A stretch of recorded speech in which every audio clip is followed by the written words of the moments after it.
Assalamu alaikum ve rahmetullahi ve berekatuh. Kaderlik Pidayla ekranının görürmenleri, Kur'an'ın Nezer programısınınki hürmetlik görürmenleri, hem onlarınki şu vakti ve bununki vakti her vakit hayırlık olsun. Assalamu alaikum ustaz. Qandaylar yaxshi moldan to'dinmi? Aleyküm esselam. Allah'a şükür. Qandaq özürüm tichman turiblar. Yaxshi, alhamdulillah. Ahmetcan qarindishimiz yaxshi turibdi meni. Qadrli görürmenler, bugun Kur'an'da Nezer programımızın 95. sanıga kep kaldık.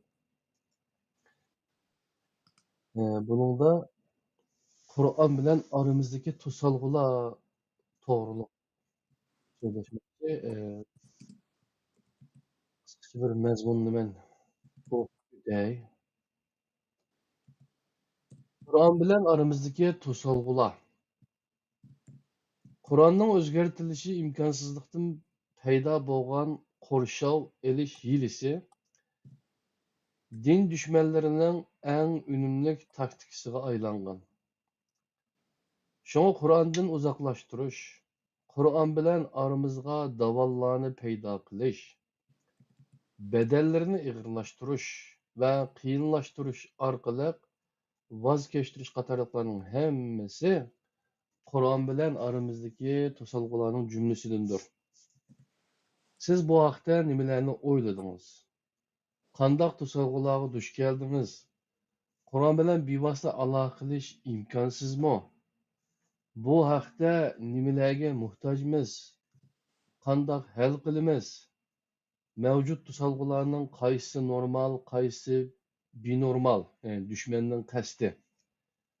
Qandoq hal qilamiz? Mavjud to'solg'ularning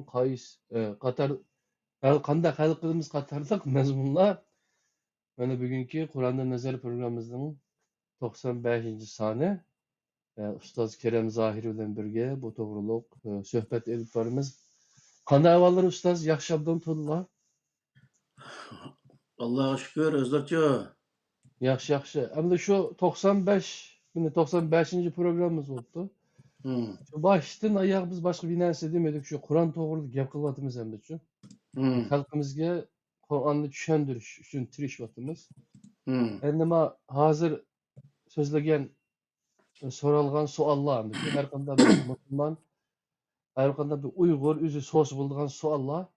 Biz mushu savollarga sizlar hayotlarida qanday javoblarni topdilar? Biz bilan bir o'rtoqlashsalar. Qani marhamat ustoz, ekran sizniki. Assalamu alaikum. Dünyanın ayqas yerleri hürmetli qarindaşlar. Mağlanın şu vaxt xeyirlik bolsun. Endi bu naayeti meniki şu 25 ming yillik uzun sefer degende hali bir uzun seferni tasavvur qilsa bo'ladi har qanday odamlar. Chunki men bu Qur'onniki, yana dinniki shu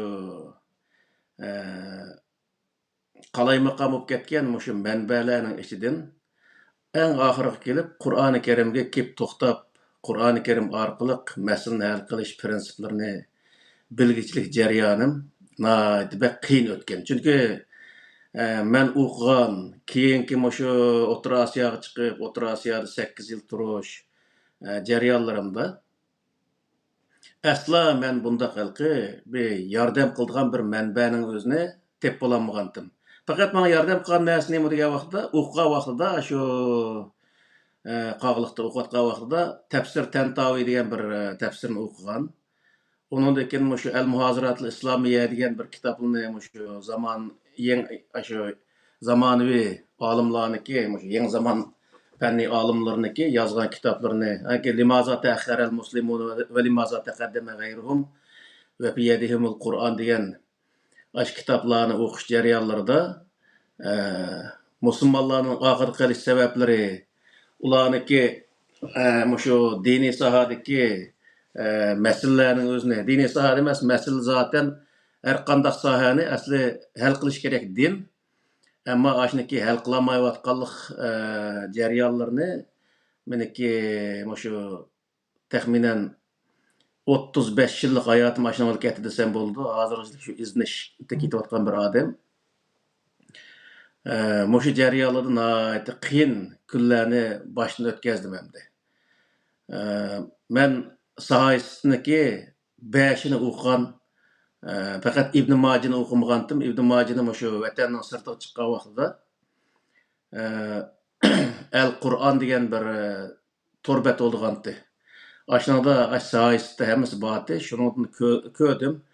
Ko'rib qilsam yerim og'ich ko'rsam u hammasi shu Sahih Buxoriy, Sahih Muslim, Abu Davud, Nasai, Ibn Majah o'xshash shunday bir kitoblar ekan. Andaki shu yerimini ko'rib qo'yib qo'ygan. Ondan başqa fiqh deymiz, usul nima shu fiqhning masalan Sharh-i Hidoya degan o'xshash. Hozirgi yangi zamon fiqhlar deymiz, shunday fiqhlarning hammasini bir ko'rib chiqqan bo'ldim. Lekin u kitoblar bilan men hozir mush Türkilniki olimlarim deyotdi.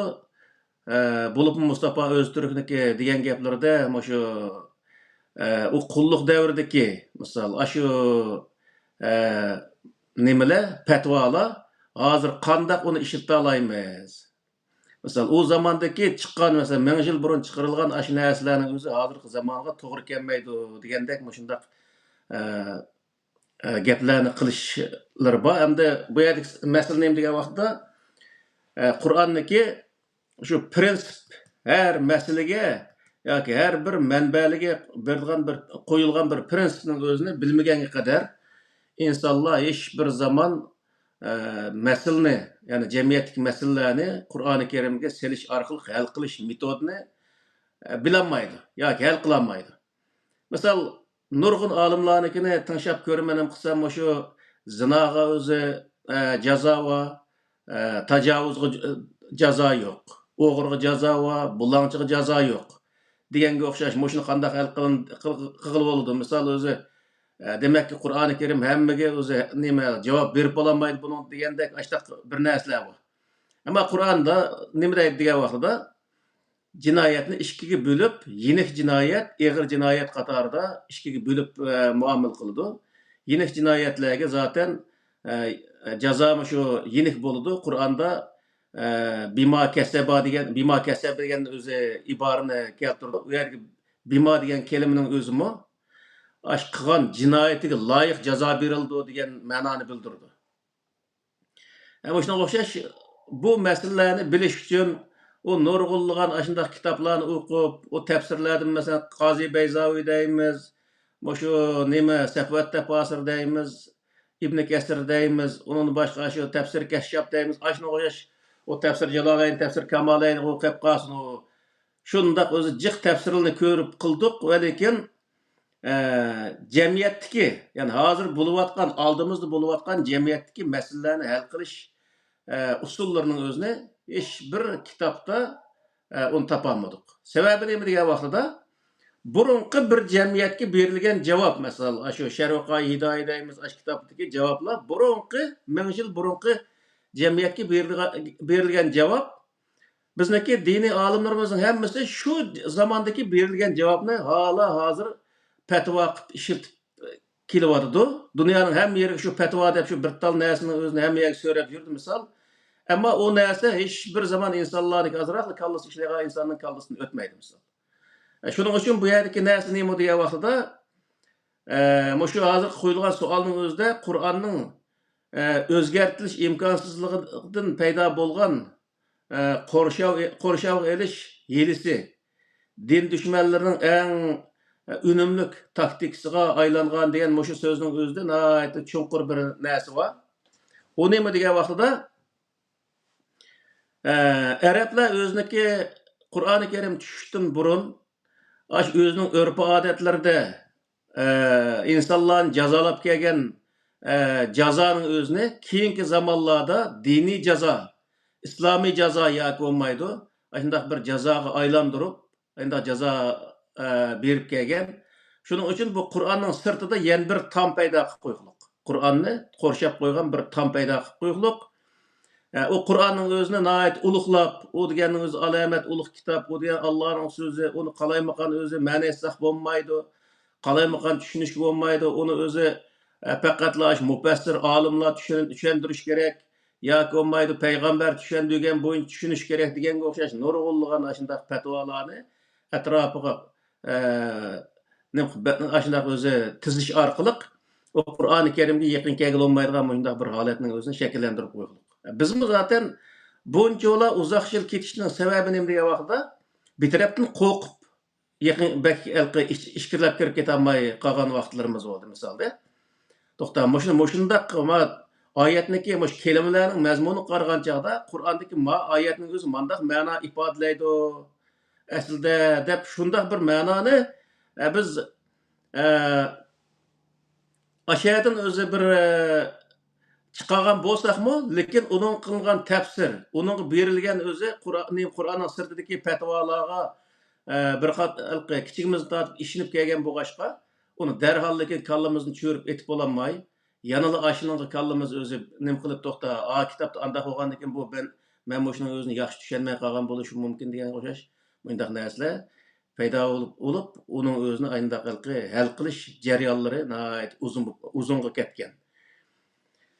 Endi bu aslida jamiyatdagi masalalarning o'zini Qur'oni Karimga selib hal qilish bek qiyin narsa emasligini, mush Qur'onni tushungilisi, Qur'oni Karimning ichidagi metodlarni tushungilisi, Qur'oni Karimning ichidagi hadis qismlarini bo'libmi, masalan payg'ambarlarningki qissalari va payg'ambarning qarshisi turgan qissalar, shu zamondagi bo'lgan uningdan boshqa nurg'un voqealiklarni yaxshi o'qigandan keyin u voqealikni Qur'oni Karim o'zi shu bir prinsip selish orqali kimniki yaxshi ish qilganligi, to'g'ri ish qilganligi va kimning xato ish qilganligi va to'g'ri ish qilgan odamlarniki qayerga bordiganligi, qanday mukofotga erishganligi va xato ish qilganlarning qanday o'z jazoga erishganligi haqidagi hamma narsa nihoyat aniq o'zi bo'lsa-mu, lekin biz uni bir hikoyaga o'xshash ayndaq o'qib o'tib ketganligi uchun uni nurg'un narsalarning o'zini darhol tushunib bo'lolmay ayndaq o'zi. Chunki uning atrofiga yozilgan, qilingan sharhlar, uning berilgan baholar hammasi sharhlarda boshqacha bir narsa bo'lgandan keyin nurg'un yerlarda zaten bu soat nurg'un to'xtaldik. Qur'onni sharh qilgan, tafsir qilgan insonlarmi har xil mazhabga tava bo'lganligi uchun o'zining mazhabiga tortib sharhlagan ayndaq ishlar bo'lgandan keyin bizga nihoyat eg'ir to'xtalgan bir gap bor. Müşkün haru koşsan katının aslı söyleydi degandek. Her adam öz qas mezhepte olsa Kur'an'daki şu ayetinin özüne, yani bir ayet olsa onu özünün mezhebi tevesiyle tartıp durup aşındak özü Kur'an'daki ayetlerin beşini iyi gep başlarıp ki aşındak şerhleyen bu başka o bizdeki düşünüşümüz nahayet özü kıyın toxtap ketken. Ben mesela Kur'an'ın özüne hadis qarta tercim qilish niyetik kelgan bir zamonlarda. Shuni onun qarsam o bir tal oyatni tercim qilish uchun o hadisda o'z nurg'unligan ashunda qalaymaqan, bes an deyotgan, bes man deyotgan ashunda narsalar bo'lgandan keyin u mumkin bo'lmagan bir narsa chiqdi. Keyin andan hadisal fiqhini birlashtirib turib tercim qilish niyetik keldim. Kelgan vaqtda umi o'zi bir mazgil tercim qilgan vaqtda u tamoman imkonsiz bir narsa bo'lib chiqdi. Hech qanday bir narsa ifodalaydigan olmagan. Nima uchun degan vaqtda u hadis bilan bu fiqh deganni birisi 1000 yil eng oz bo'lsa fiqhning o'zi. Hadisning o'zi 1400 yil burunqi voqealikka tava. Payg'ambar alayhisolamning degan qilganligi aniq bo'lmagan bundaq bir narsalarning o'zi bo'g'ashqa Qur'oni Karimni u 1400 yil burunqi zamonga so'rab olib o'zi u hadislarga, u fiqhlarga bo'ysundirish orqali o'z tarjim qilish deganni u favqulodda bir o'zalqi ahmoqona bir ish oldu ekan u. Shuning bilan bu yer nima bo'ldi degan vaqtda eng oxirgi hisobda uning o'zi hozirgi zamondagi masalani hal qila olmaydigan, oldimizdagi bo'layotgan ishlarni hal qila olmaydigan, uning siyosiy, iqtisodiy, ijtimoiy har xil sohadagi masalalarga aslo javob bera olmaydigan bir narsa holatiga tushib qolgan gapga. Shuning bilan u oxirgi so'rab nima desa, Qur'onni biz butun dunyolik narsaga javob bera oladigan ve hemen meseleni hal qiladigan bir kitob desak, hech narsani hal qilolmaydigan bir holatga tushgandan keyin, adiki bum bo'lmaydi degan holat tushadigan gap. Shuning bilan eng oxirgi hisobda Qur'onning o'zini qayta o'zi inchiklab o'qib chiqishga, ko'rib chiqishga to'g'ri keldi. To'g'ri kelgandan keyin davomli Qur'onni deyilayotgan, ta'kidlanayotgan masala nima degan vaqtda sen faqat mushu payg'ambar alayhisolam va butun payg'ambarlarga sizlar mushu Qur'onda, ya'ni men tushirgan vahiyga erishinglar. Faqat men tushirgan vahiga ergishinglar degan to'g'riliqlar ashundaqla oyat bor-da. Keyingi ummatlarga degan vaqtda u ummatlarning o'zigimi shu payg'ambarga tushgan narsaga ergishinglar degan to'g'riliqli oyat bor misol. Asla payg'ambar haqida to'qilgan o'ydirma rivoyat yoki payg'ambar qilgan bo'lsa-mu, shu narsaga ergishinglar degan to'g'riliq hech qanday narsa yo'q. Yoki bir payg'ambarning o'ziga sen burungi payg'ambarlar haqidagi narsalarga ergash degan to'g'riliq hech qanday bir oyat yo'q Qur'onda. Har bir payg'ambarga udul shu Alloh tushirgan narsaga ergash degan bir buyruq bor. Shuning uchun o'zi Qur'onda nima desa ittabi mayuha ilayk degan shu oyatlar yani yomon jiqandi. Sen sana vahiy qilingan narsaga ergash deydi-da. İnsanlarımı o'zi ittabiu degan o'zi oyat bilan keltirgan sizlarmi shu nimaga oyat qilgan vahiyga ergishinglar degan o'zi maxsus oyatlarning o'zi shunday bayon qilingan. Shuning bilan bu yerda hamma narsani tashlab, eng oxirgi hisobda Qur'onniki shu buyruq asosan bütün payg'ambarlar Alloh taolo tushirgan vahiyga ergishibdi. Anda bo'lsa, Qur'onniki bu buyruq asosan sizlarmi shu vahiyga ergishinglar, yani payg'ambar qaysi buloqdan suv ichgan bo'lsa, sizlar udullab shu buloqdan suv ichinglar. Asla payg'ambar buloqdan mandaq ichibdiki, buloqdan mandaq ichibdiki payg'ambarning ishkimni hikoya qilmanglar degan shuni narsaga asoslanib turib, uni degan faqat Qur'onga murojaat qilish, Qur'onni tushunish, shu masalaning o'zini qo'lga olgandan keyin, undan keyin bu o'zi diniy masalalarni hal qilish usullari andan o'zi biraqur o'tirib chiqqan bo'ldi. Texi o'zi mukammal bir holatda bütün Qur'onning o'zini mana mushundaq deb o'zi ahkam sohasidagi bo'libmi. Bu narsaning o'zi bütün ahkamlarning o'zi mushundaq deb o'tirib qo'yib olmasaqmi, ammo nurg'u yerlarning o'zi shu sohada o'tirib chiqqan bo'ldi. Mushu nimaga qaragan vaqtda meniki mushu jarayonlarimga, mushu Qur'onni tushunish yoki masalani hal qilish jarayonlarida Qur'onga murojaat qilish, ya'ni diniy kitoblarga murojaat qilish eng oxiriga kelib, shu Qur'ondan boshqa narsadan foydalanishga bo'lmaydigan darajada shunday holat kelishimlik bütün sabablar nima degan vaqtda Qur'onning sirtidagi bütün Qur'onni qorishib olgan hadis bo'lsin, fiqh olsun, aqida kitoblari olsun, misol usul fiqh olsun, usul tafsir olsun, mush kitobning hammasi jo'q degan vaqtda o dinni o'qiyma, dinni tushunma degan insonlarga faqat uning vaqtining o'zini nima qilish, isrof qilishdan boshqa narsa emas ekanligini o'zini mana shu vaqtning o'zida men tushungan bo'ldim.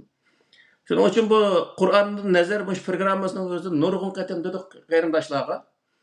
Faqat Qur'onni tushunish metodi asla o'zi usul tafsir degan bir kitob emas. Usul tafsir deganda men o'sha yerda hozir 2 tom kitob bor. O 2 tom kitobning har birisi xatni hisob qilgan vaqtda har bir kitobning o'zi Qur'ondagi 5 parcha chiqadi. Ya'ni 2 tom kitobning o'zi nima desa 10 parcha Qur'ondagi 10 parcha kitobni o'qigan vaqtda Qur'onni tushunishni o'rganishga o'rgatadi degan gapda. Ammo ashuni o'qigan vaqtda degan vaqtda asla yana Qur'onni tushunishni o'rgatolmaydi o kitoblar. Yani biz shu usul tafsir, usul fiqh, usul hadisni o'qib ko'rdim men.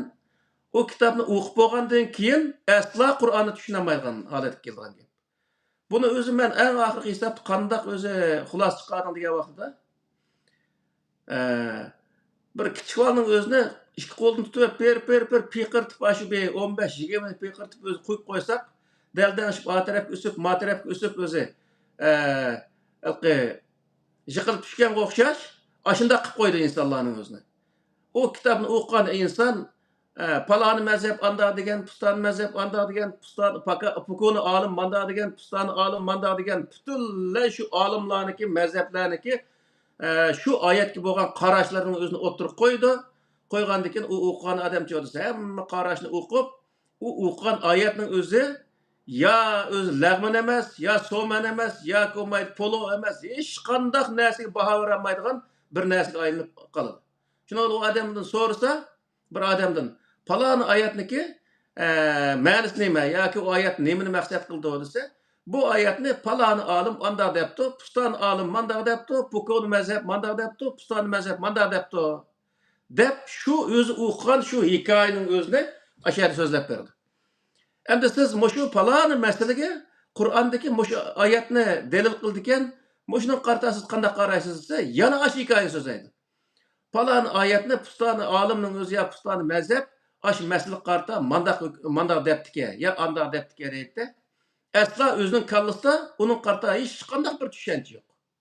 Mana bu nim bo'ldi degan vaqtda biz burunqi darsda deganga o'xshash bir odamga diplom berish kelsa, tamamen yo'lni tep mangolmaydiganligi 100% isbotlangandan keyin xuddi shu to'liq shu aroqni toza ichib, hech qanday yo'lni topolmagan darajada mas'ul ketgan vaqtda, ma to'liq mas'ul dema u degan o'zi bir bahona berganga o'xshash, shu diniy maktablarda toza shu o'qib, hech qanday masalaga o'zi javob bera olmaydigan, tamamen shu mazhablarning ya shu olimlarning hikoyasini qilib bergan bir hikoyachi bo'lganligi to'liq isbotlangandan keyin, andan keyin diplom bergan shunday bir holat. Shu hozirgi vaqtda diniy maktablarda shu narsa o'zi bo'ladi desak bo'ldi. Shunday bo'lyapti hozirgi vaqtda. Masalan, İstanbulda o'zi neni doktorlar bor. Azharni tutgan doktorlar bor. Nemaniki masalan Turkiyada ilohiyatni tutgan doktorlar bor. Doçent doktorlar bor. Ashlarning o'ziga sizlar shu narsa qanday javob qanday qilasizlar desa, nima deydi desa, faqat o'z Qur'onda falon oyatni mandaq debdi, uning asosan buni mandaq deb javob bersak bo'ladi deb kesimli ko'rib bir narsaning o'zini o'ttirib qo'yolmaydi. Qo'yolmay uning o'zini butunlay ash mazhabga qarab, falon mazhab, pustani mazhab, Foucault'ni o'zi olim, pustani olim deb shu olimlarning hikoyasini qildi. Yoki falon hadisni mandaq deb deyotgan, yoki Sharvoqay hidoyatni mandaq deb deyotgan, u narsa o hadisdiki yoki o nimadiki fiqiydagi narsa to'g'ri olamdi, Qur'oni Karimdagi oyatniki maqsadning o'zini ochiq o'zi bayon qilib bera olamdi. Jamiyatdagi masalalarni to'liq hal qila olamdi yo'q, uni hech qanday ish yo'q misol. Mana shundaq. Shuning uchun bu yerdagi shu savolning o'zi nima degan vaqtda Qur'oni Karimni tushunish kelsa, Qur'oni Karimning atrofiga din nomida chaplashib qolgan, eslab olgan butun narsalarning o'zini cho'rib tashib o'tish orqali faqatla Qur'oni Karimning mushayidagi matnisi nimani maqsad qiladi? Bir xuddi arablarniki bir roman yoki bir kitobining o'zini o'qiganga o'xshash, bu arabcha bir kitob. Shu tekstning o'zi mushayida shu bir jumlalar tekstning o'zi bu yerda nimani maqsad qiladi? Degan maqsad bo'yicha tushungan vaqtida, ashunda bir mazmun hosil qilgan vaqtida Qur'oni Karimniki maqsadning o'zini u inson tushuna oladigan bir holat u odamda shakllana oladi. Bo'lmasa kallasiga bütün mazhab, bütün olimlarning hikoyasini solib turib, bütün mufassirlarniki tafsirini solib turib, uningdan keyin u Qur'oni Karimni men tushundim desa, o kallasi o Qur'oni Karimdagi oyatni nega ep qochadi degan vaqtida, boy deganga o'xshash o'zi mushkini haroq qilsa, shu katning ostiga so'raydi deganga o'xshash, uning kallasi u oyatning o'zini shu katning ostiga so'rab, u yerdagi o'zi bütün oyatniki mazmunining o'zini buzadi. Misol bundaq oyat, bundaq tarjim qilingan oyatlarni jiq Qur'oni Karimda. Shu o'tgandagi Sura Fotihaniki an'amta alayhim degan oyatning o'zini nima desa, sen in'am qilganlarniki yo'liga sog'indi, yo'liga yetakligin deb shunday tarjim qildik. Biz o'zi in'am qilganlarniki yo'li bilan bizniki nima ishimiz bor misolda? Bir odam Allohning yo'lida, ya'ni Qur'oni Karim ko'rsatgan yo'lda mangan taqdirdimi, u odam u yo'lda 100% holatda mangalishi notoyin. 51% mangsa, u odamning o'zi Allohning mukofotiga erishadi. Xolos. Qolgan 49%ni noto'g'ri qolsimi yoki bo'lmaydi uni imkonsizlikdan qilolmagan taqdirdimi, o'tadi imtihondan degan gap. Endi biz u vaqtda qanday qilamiz degan vaqtda 49% o'zi mukammal bo'lmagan, 51% mukammal, 49% mukammal bo'lmagan tarafi bor. Shunday bir yo'lga ergishishga buyurganligi chiqadi oyatniki. Şu vaqtda biz uning o'zini qanday tushunishimiz kerak degan vaqtda, u uning o'zi to'g'ri bo'lmaydi. Misol 0,001%, ya'ni mingda, 10 mingda, millionda 1% xatosi bor bo'lsa-mu, o narsaning o'ziga ergishib bo'lmaydi.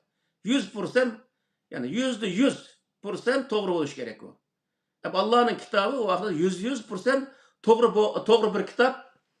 Qur'on mana shunday deyilib, lare hudal lil muttaqin mal zalikal kitabu la rayba fihi hudal lil muttaqin degan oyatning o'zimi muttaqilarga yetakchi bo'lishda hech qanday shubha yo'q.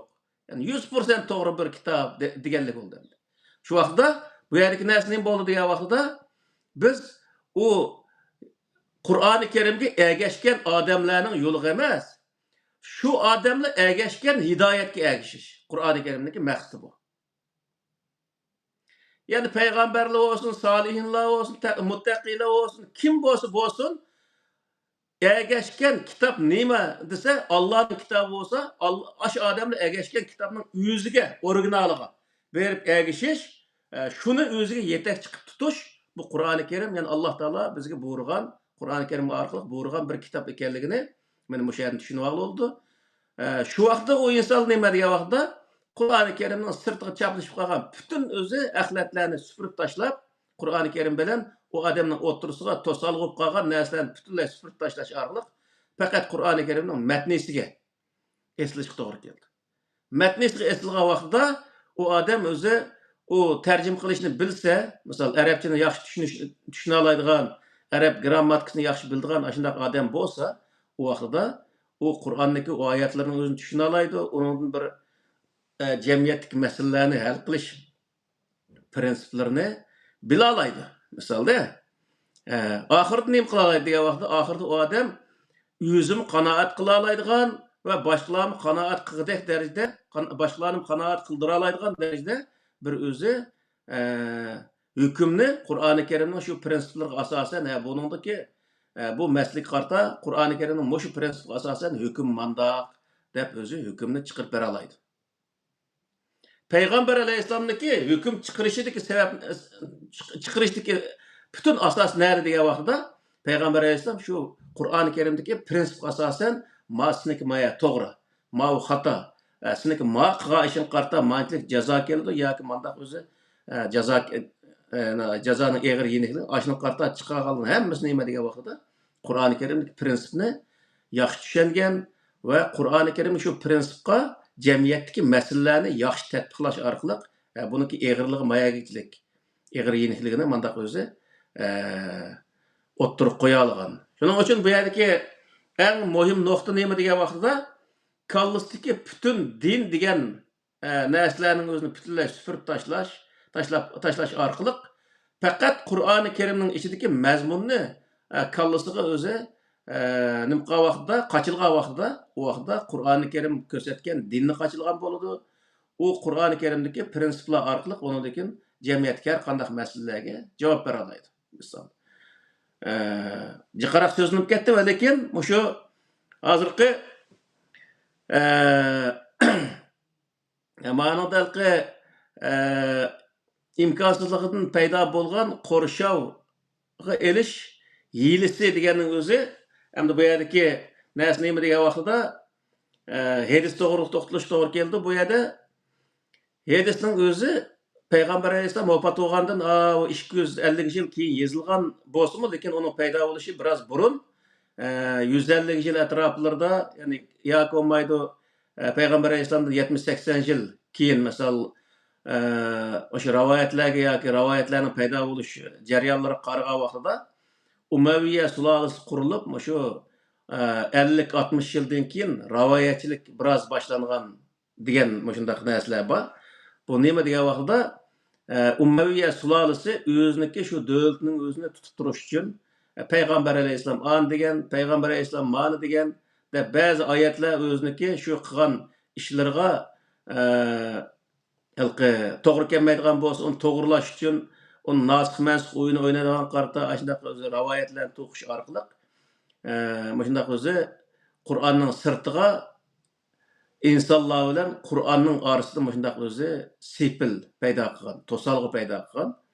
O to'salg'idan insonlar o'tolmaydigan. Uni o'zi shu vaqtdagi mollalar nima degan vaqtida shu rivoyatsiz o'zi Qur'onni tushunishga bo'lmaydi. Qur'onni udil tushunish bu jinoyat. Qur'onni tarafsiz tutishning o'zi jinoyat. degenge o'xshash mushundaq o'zi fatvolarni chiqarish orqali Qur'onni udul tushunishni tamoman to'sib o'tgan, uning qarta o'ziniki arzu armonlarini o'zi niyat qilgan fatvolarni qonun deb yezib qoldigan, misol fiqh deymiz, sharh qoidaga o'xshash ashundaq fiqhlarga ashundaq o'zi shu vaqtda ashundaq fatvolarning o'zini tayyor qilgan shu mollalar shu rivoyat tayinib, uni keyingi zamonlarda maxsus kitoblashtirib, uni shu sharh qoida deganga o'xshash ashundaq o'zi kitoblashtirib, keyingilarga mushu shariat deganni qiyomat qoyim bo'lguncha mana mush shariat bilan mansanglar bo'ladi. Asla uni o'zgartirish bo'lmaydi degandek mushundaq narsalarning o'zini o'tirib qo'ygan. Ammo amaliyat nima degan vaqtda o shariat deb yozilgan shu narsaning hammasi shu mollaniki yozgan narsasi. O nurg'u yerlar Qur'oni Karim to'g'ri kelmaydi. Nurg'u yerning o'zi Qur'oni Karimga to'g'ri kelish ayrı qilib qolsin, zid keladi. Bir qism oyatlar, bir qism hukmlar Qur'oni Karimdagi ahkomlarga to'g'ri kelgan taqdirdami? Nurg'u yerlar to'g'ri kelmaydi. To'g'ri kelmaydigan yerlar nima to'g'ri kelmaydi desa, o shariat mush bo'lsa, sen o'zi buni inkor qilsan qanday bo'ladi?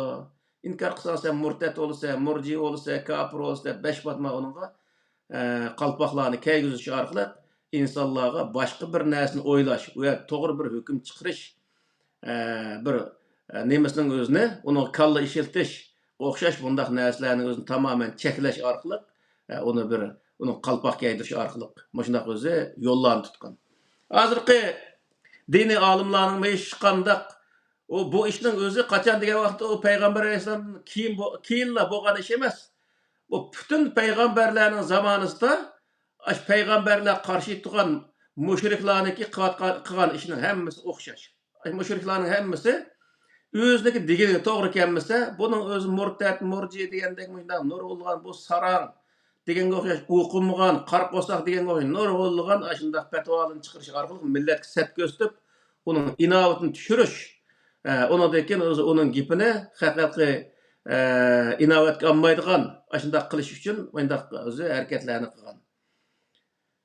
Shuning uchun bu yerda bizniki burun deyotgan narsamiz nima degan vaqtda bizning qarindoshlarimiz, dinda o'qigan qarindoshlarimiz Qur'onni tushunmay desa, Qur'onniki sirtiga yozilgan butun o'zi tafsir, nas kerakning o'zini tushirib tashlab qo'yib turib, o'zining arabchasi va o'zi arablarniki arab tiliniki grammatikasi, ashunasini o'zini yaxshi bilsa, lug'atni yaxshi bilsa, anandan arablarniki izoh lug'atlari var. Nurg'un izoh lug'atlari var. Bo'libmi izoh lug'atlarni ishlatgan vaqtida musulmon bo'lmagan insonlarniki chiqargan izoh lug'atlarini ishlashni nihoyat yaxshi bo'ldi. Chunki bu arablarniki izoh lug'atlariniki musulmonlar nima qilgan, tuzgan izoh lug'atning o'zidimi, uning o'zini nurg'un lug'atlarning o'zini islomlashtirgan misol. İslamlaştırıp aşağıda özü şu lügatniki ma'nisini o'zini o'zgartirib atgan ashunday ishlarni qilgan. Shuning uchun bu yerda masalan salat kelimasi var bir kelimaning o'zida shu nimada asl lügatning asl nimasida nima desa yordam qilish ma'nosida keladi. Ammo uning o'zini duo qilish va kaza namoz o'qish degan o'sha istilo ma'nosi degan bir narsa bor bu arab tilida. Istilo ma'niki 199% hammasi nima degan vaqtda o burmulangan ma'no degan ma'noni bildirdi. İstilo ma'no deganning o'zi o'ziniki shu qayoshig' akib turib ishiltish ma'nosi. Mana shu o'zi arablarning izoh lug'atlarining nurg'unlarining o'zida buniki aslisi mandaq, chunki buni bundaq deyishimizning sabab pustani o'zi shoir. Palon vaqtda palon she'risida buni mandaq deb ifodalagan. Yoki palon yerdiki xalq buni o'zini mandaq deb ifodalaydi. Degandek bundaq narsalar orqali uningki aynan shu haqiqiy ma'nosini o'zini o'tirib qo'ygan bo'lsa-mu, va lekin u yerda oxirisiga kelib buni istilo ma'nosi mandaq, buni endi hozir u burunqi mandaq deb ishlatgan bilan uni biz mandaq deb ishlatishimiz kerak deb uni shundaq o'zi shu ma'noga ishlatganligi uchun u yerda nima bo'lgan deganda shuni bilan bu halqi hech qanday Qur'ondagi u ma'noni ifodalayolmagan bir holat shakllanib qolgan. Shuning uchun bu yerdagi bizning demoqchi bo'lganimiz nima degan vaqtda eng yaxshisi Qur'oni Karimni tushunaman degan inson Arabça bilgandan keyin, Arab grammatikasini bilgandan keyin, men bir Arabça bir kitobning o'zini, hattoki ilohiy kitobmi emas, bir normal bir kitobni tarjima qilyapman degan holatda qilsa, o'zi bir qo'rqinch paydo bo'lmaydi, uniki ma'no mazmunlarga chunqur cho'ka oladi. Shu vaqtda uning ichidagi narsani to'liq o'zi ifodalay oladi. Shu vaqtda andakin deb Alloh taolo u yerda nimani maqsad qilmoqchi, u yaxshi o'zi tushuna oladi.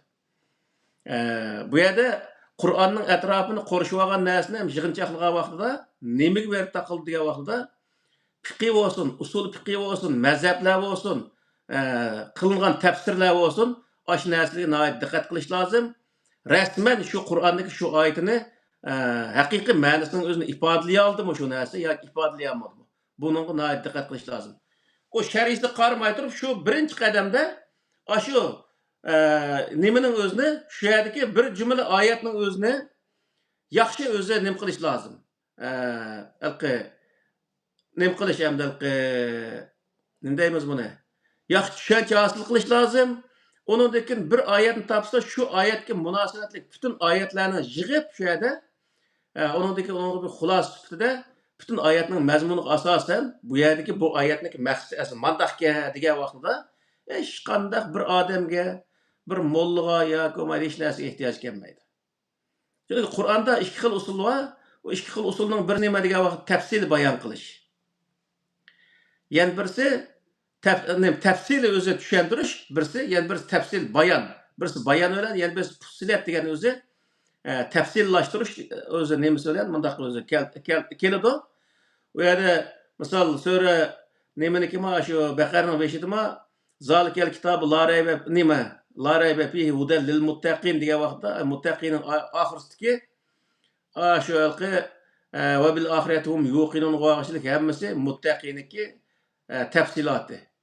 Yani mandaq qilgan, andaq qilgan odamlar uchun, yani ashda qilgan odamlar uchun o odamlar shu ishni qilmoqchi bo'lsa, Qur'oni Karimga qarab turib, Qur'oni Karimda shu ishni qanday qilishning o'zini ko'rsatgan.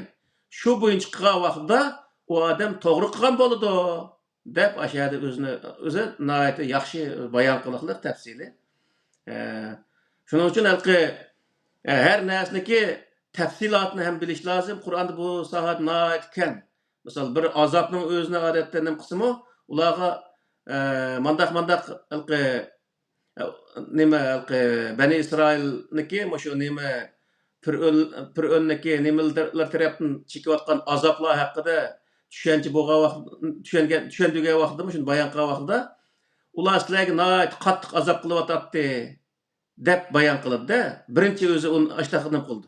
Bu ham qanday qattiq azob qilyapti degan vaqtda yuzabbihuna abnaakum va yastahyuna nisaakum deb o'zi bayon qildi. Yani sizlarga nihoyat qattiq azoblarni qilyapti deganning o'zi oyatdagi oxirgi nima desa aniq tafsiloti. Ya'ni sizlarniki erlaringni o'ltirib ayollaringni oyoq osti qilyapti. Yani oyoq osti qilish orqali sizlarga mana shunday azoblarni qilganti deb Qur'on shunday tafsili bayon qildi. Ikkinchisi degan vaqtda buniki bayon deydi Alloh taolo summi inna alayna bayona degan oyat bor. Qur'oni Karimni bayon qilish, ya'ni sharhlash bizniki vazifamiz deydi. Masalan, Qur'onniki esimni qilishchi 4-5 oyat bo'lish kerak yoki uning nima shu sura Baqarniki 5-da xatamallohu ala qulubihimniki nimasi shu xatamallohu ala qulubihim va ala samihim degan oyatning o'zini boshqa oyat nima deydi degan vaqtda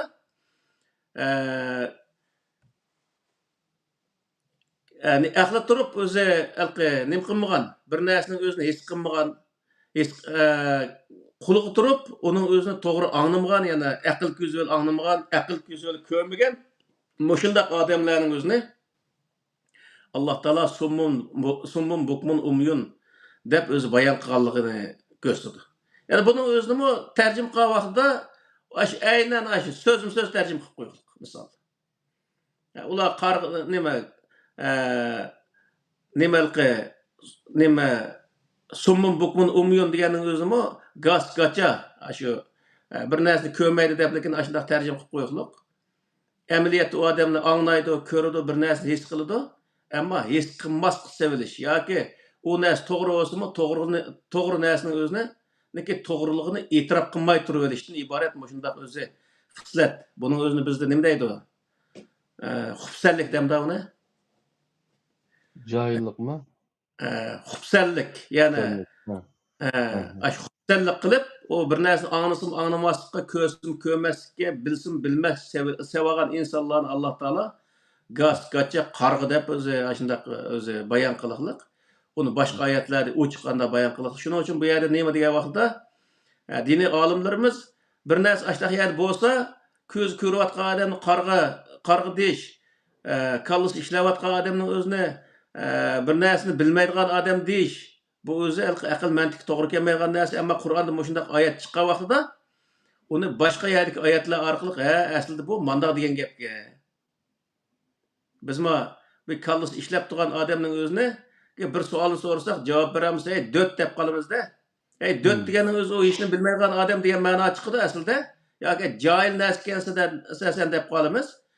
U nima degan bo'ldi? Uni jahil hech qanday narsa o'qimaganligidan derak olmaydi. O odamning o'zi yoki zo'mizo uni bilmaslik sevagan, yoki bilmay o'zi bilmaysa başlaydı o'zi turib olgan, hech narsa demay turib olgan odam yoki bo'lmaydi biz man desak boshqa bir narsani deb turgan ekan, andik u yerda nima deydi desa, uni jahil narsa ekan deymiz. Yoki ba'zi odamlarga yaningdagi narsani elavatar desak, yendi turgan narsani ko'rmay may qarasa, qarg'imsan deymiz. Misolda, xuddi shunga o'xshash bir gaplar endi. Shuning uchun bu yerdagi narsa nima degan vaqtda Qur'onning o'zini bir odam uning o'ziga bir sharik qo'ysa, unimi Xudodan tushgan narsa qilib olish. Ashining o'zini 100% to'g'ri deb e'tirof qilib qilish, bu o'zi nihoyat xato bir qarash. Shuning uchun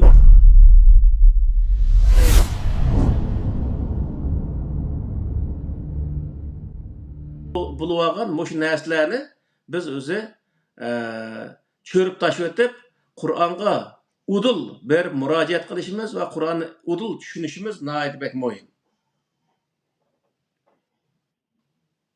Allah razı olsun.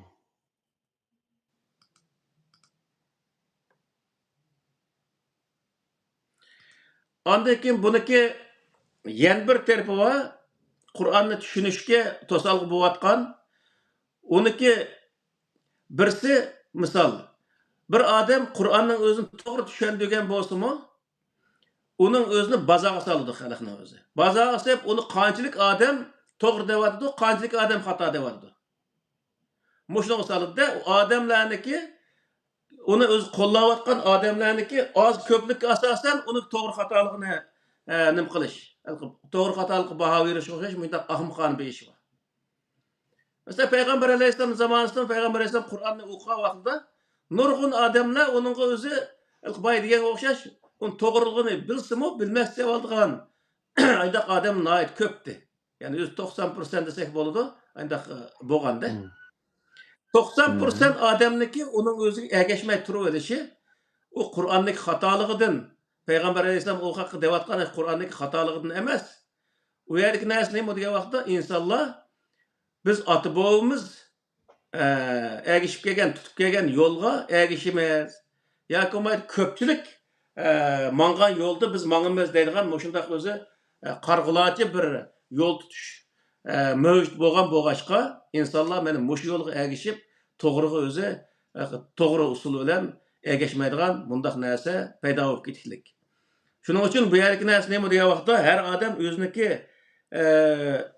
ayrim beshi bo'lgandan keyin u yerda o'zi uni tahlil qilish va o'zi muloyiz qilish va o'zi uning bir to'xtab turadi deb o'ziniki aql suzgichidan suzib o to'g'ri xatoligini o'zi tafakkur qilish nihoyat muhim. Ya'ni uning o'zini paloni mollaga berib deb beqish, paloni mandaq deyapti, ash qandaq deb uni undaq deyishga hojat yo'q. Chunki Qur'oni Karimda zaten hamma narsa dalil isbot bilan keladi. O delilmi zaten odamni qoyil qilgan darajada bir delil bor. Shuning uchun bu yerda o Qur'oni Karimdagi qo'yilgan delil o'tirib turug'lig'in bir mollamniki, ya'ni bir jamoatniki aqldan o'tkazishniki hech qanday hojat yo'q. Shunga bu yerda nurg'un qarindoshlarimiz bor. bu halkı Kur'an'ı niki aşu nimeler hemmesi toğru bolgan taqdirdimi o cemaat moşunda bolgandiki men o'ttir yol tutup bu cemaat nem degan bolsa qaysi yo'lda mangan bolsa ashuni mangay deb moşunda deyotgan insonlar bor. Qur'onda bu o'ttir yol tutish to'g'riliq hech qanday oyat yo'q. Hamda o'ttir yol tutgan insonlarni Alloh taolo Qur'onda nima deydi degan vaqtda bir oyat bor. La ilaha ulay ve la ilaha ula muzevzebine beyne zalik degan oyat bor. Aş oyatning 5'ida munofiqlar haqida bayon bu. Munofiqlarniki holi qanday degan vaqtda ya o tarafda emas, ya ma tarafda emas, arasal deb qolgan odamlar deydi. Yani o'ttir yo'l tutdim deb o tarafda emas, ma tarafda emas odamlarni Qur'on nima deb baho berdi degan vaqtda munofiq deb baho berdi. Yani bundaq odamniki aytgan iymoni hech qachon o'zi iymon bo'lmaydi. U ahmoqlik qilib o'zi ibodat qilish, namoz o'qish, ro'za tutish ishlari hammasi nolga teng bo'ldi odamniki. Shuning uchun bu yerda o'zi iymon masalasida o'tir yo'l degan bir narsa aslo mavjud emas. Yo'l faqat bir. Ya o tarafda ya bu tarafda bo'lgan gap. Bu o'tir yo'l tutgan odamni Qur'oni Karim nayt qattiq o'zi haqorat qiladi, chunki bu insonning eng eskisi. Adamның eng eskisi aşılar. Çünkü xainlik qildigan, misal munofiqlar aştaq adam, aşı o'ttirdiki insonlarni chiqadi misal. Shuning uchun Qur'on bu insonlar intayin xatarlik insonlar ekanligini bayon qiladi. Yani Qur'ondagi shu Sura Baqara'niki bosh tarafida va minan nas man yaqulu amanna billahi va bil yawmil akhir va ma hum bimu'minin degan ash oyatning o'zimi ashuningga dalil bo'la oladi misal. Biz Alloh oxirat kuniga ishondik degan odamlarning o'zini ular haqiqiy Alloh ishongan insonlar deb qarashga bo'lmaydi deydi. Nima uchun degan vaqtda yuxadiunalloha vallazina amanu. Allohga, ya'ni mu'minlarga hiyla ishlatadi. Mu'minlarga hiyla ishlatganlik Qur'oni Karimda bir inson, yana bir insonga hiyla ishlatishning o'zi cheklangan. Harom deydi Qur'on. Bu Allohning qonuniga hiyla ishlatganlik bo'ldi. Allohning qonuniga hiyla ishlatganlik Allohga hiyla ishlatganlik bo'ldi. Bunda qilish orqali u men iymon etdim, Allohni tu'ndim va qiyomat kunida men jannatni o'lsam men jannatga kirish umidim bor degan o quruq umidi hammasi nolga bo'ldi. Shuning uchun bu yerda bu iymon masalasi chaqchaq qilgan masala emas. Qur'on qanday ko'rsatgan bo'lsa, shu bo'yicha iymon keltirmay turib, u odam mu'min bo'la olmaydi. Qur'onning o'zida bor. Qur'oni Karimda ko'rsatilgan bo'yicha iymon keltirgan vaqtida u odam o'zi mu'min bo'la oladi. U boshqa o'zi olimlar yoki iymon haqida yozgan kitobni qarab iymon etgan insonlarniki hech bir zaman iymoni u iymon bo'lmaydi. Uning uchun o'zi Qur'onda bir odam iymon mandaq bo'ldi degan bo'lsa, u odamniki Qur'ondagi oyatlarning o'z dalil bo'lishi kerak. Iymon haqidagi oyatlarning dalil bo'lishi kerak. Şu delil zadi aniq aşağıda ifadelengen bolsa, ma'nosi şu deyilgan so'zda ifadelengen bolsa, onun o'zi to'g'ri. Ammo uniki 5'ini qaydirib, o oyatniki o'zi 5'ini egib, mazhabga selib, u yerda iymonni boshqa bir narsa qilib ko'rsatgan bo'lsa, u vaqtda uningga ishonishning o'zi iymon bo'lmaydi. Qur'on ko'rsatgan iymon bo'lmaydi. U odam qiyomat kunida men iymon etgandim-ku desa, Alloh taolo unday iymonni qabul qilmaydi. Shuning uchun bizniki oramizdagi Qur'on bilan oramizdagi musofirniki uzatayotgan narsa 3 narsa bor. Hozir ikkisini dedik. Birisi Qur'onning sirtida yozilgan din nomida yozilgan kitoblar. Hadis kitoblari, fiqh kitoblar. Ikkinchisi ota-bobamiz tutib kelgan yo'l deb, shu bir yo'lga kirib olaylik, u yo'lning o'zi bizni manzilga aparamam zaten aparamaydigan aniq buluqliq ashunday bo'lsa shu yo'lning o'zini to'g'ri deb ketdik. Shuning o'zi bizga nihoyat xatarlik. Buniki eng yomon narsa bor. U yomon narsa nima? Degan vaqt eng yomoni buning ichida mushu narsalarniki to'g'ri emaslik ekanligining o'zini bilmay turib insonlarga shu narsani to'g'ri deb tashkil qilayotgan diniy zotlar. Bu eng o'zi xatarlik narsa shu. Yani diniy zotlar shu narsalarniki xatoligini orig'dak imkoni borlarmi yoki shuning o'zini to'g'ri deb insonlarga şunu bazağı selip Kur'an-ı Kerim'ni udul düşen olmaydı. O diyen Allah'ın sözü dev oturup aşına özü düşen gibi olmaydıgan näs kılıp köstüp Allah Teala onu düşüne alaysızlar. O hem adam düşüne alaydıgan şundak bir kitap o. Adette aş Muhammed'in özüm okumagan bir adam. Şu adamın özü düşünge yerisizler onu düşüne alaysızlar dese ya biz düşünemayız. Dep yani cahillik kılıp zo düşünmez selip özüne aşağıda ravayet tatip, fikihi tatip aşağıda insanların kaymukturu jügen bu dini sahadaki bu insanlar en xatarlik mahluqlarning birisi şu. Çünkü bula tarixten buyan yani bulupmu Uygur tarixida insanlarımızı en köp ziyan tatqızgan milletimizge en çoğ ziyanlarını ekegen ve devletimizin özünü tamamen yoktuş halatiga girdabı keltirgen insanlar bu şu dini sahadaki insanların köp çıkılık. Hemmesi emas, bunun için naati vatan milletini söydigan, onun için özü köreş kılgan insanlar var. Lekin vatan milletini süyüş ayrım bir mesele. Kur'an-ı Kerim arkalık vatan milletinin meselesini doğru hal kılış meselesi bu bek çoğ mesele. Vatan milletini söydim de oturup Kur'an-ı Kerim'ni hata teşvik kılıp ya ki din namıda yazılgan hata neslen teşvik kılış arkalık milletini hata yolu başlaş bu özü vatanni milletini doğru söyleyenlik hesaplanmaydı. Onun için bu yerde 3 amil en xatarlik dinni düşünüşke en çoğ tosalgıvatkan amil muş 3 amil.